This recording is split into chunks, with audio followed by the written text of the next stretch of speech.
represent the Philippines for ABS-CBN. So, kung nasaan nga ba si Paolo during this time. Wala kasing balita na makakasama siya ni Kimi papuntang Korea at hindi rin natin siya naispatan sa airport kanina para ihatid si Kimi. Well, that's not a big deal for me mga chika.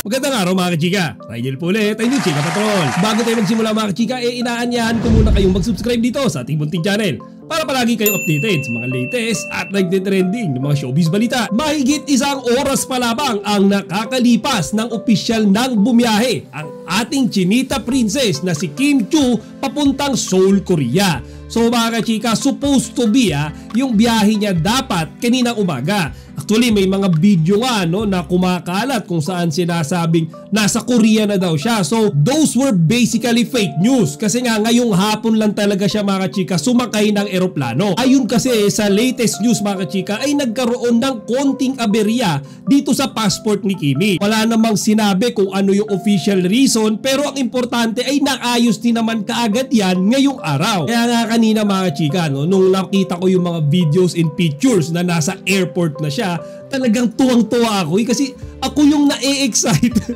para sa kanya kasi di ba sobrang galing niya. Sipin nyo sa dami-dami ng mga artista natin dito, siya talaga yung nakakuha nung Outstanding Asian Star mga kachika sa Seoul International Drama Awards. And this is a big achievement for her mga kachika para patunayan mga kachika yung talagang galing niya sa larangan ng pag-arte. Kasi mga kachika ibang klase rin talaga yung performance nila ni Paolo dyan sa serye nilang Lin Lang. Kaya nga mga chika, hindi na rin ako nagtataka na talagang umani yan ng maraming papuri. Hindi lang dito sa bansa natin pero pati sa ibang bansa. Kaya nga sa isang spot interview rin kay Kimi ngayon lamang ibinahagi niya yung kanyang excitement din dito sa kanyang tinanggap na award. Higit sa lahat mga chika, sinabi niyang sobrang proud daw siya na maging representative ng ABS-CBN at ng buong Pilipinas pagpunta niya sa Seoul, Korea. Panoorin niyo ito. Very excited to represent the Philippines for ABS-CBN. So,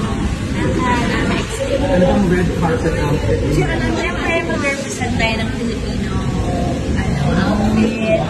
Kasi iba-ibang country. And then, napanalunan ko Outstanding Asian Star representing the Philippines. So, meron tayong Filipino judge. O di ba mga kachika, sino ba yung hindi magiging masaya dyan para kay Kimi? Ngayon maraming mga nagtatanong siguro yung iba mga Kim Pao fans din kung nasaan nga ba si Paolo during this time. Wala kasing balita na makakasama siya ni Kimi papuntang Korea at hindi rin natin siya naispatan sa airport kanina para ihatid si Kimi. Well, that's not a big deal for me mga chika. Hindi ko siya nakikitang malaking issue.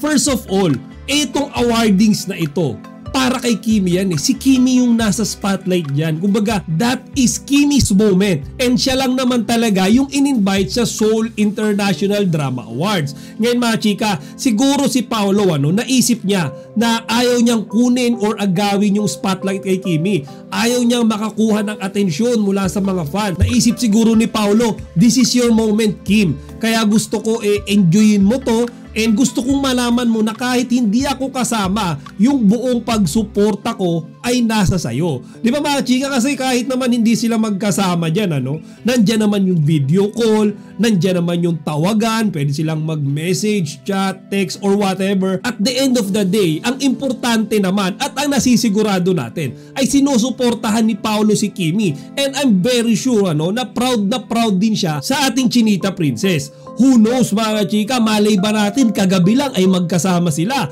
o nung nakaraang araw, hindi lang nila sinasabi, hindi lang nila alam nyo yun, isinishare sa publiko. Kasi baka nag-celebrate na sila niyan mga chika dyan sa pagkapanalo ni Kim na hindi lang nila ibinahagi sa atin. So we don't need to feel sad mga chika, let's just be happy for Kimi dahil nga dito sa natanggap niyang award. At imbis din na i-bash natin si Paolo mga chika, intindihin na lang natin yung personal reasons nilang dalawa kaya hindi sila sabay or magkasama na pumunta ngayong araw sa Seoul, Korea. O siya mga chika, hanggang dito na lang muna. Sana huwag nyo kalimutan ibahagi ang inyong mga opinyon dito sa comment section. Chika Patrol signing out!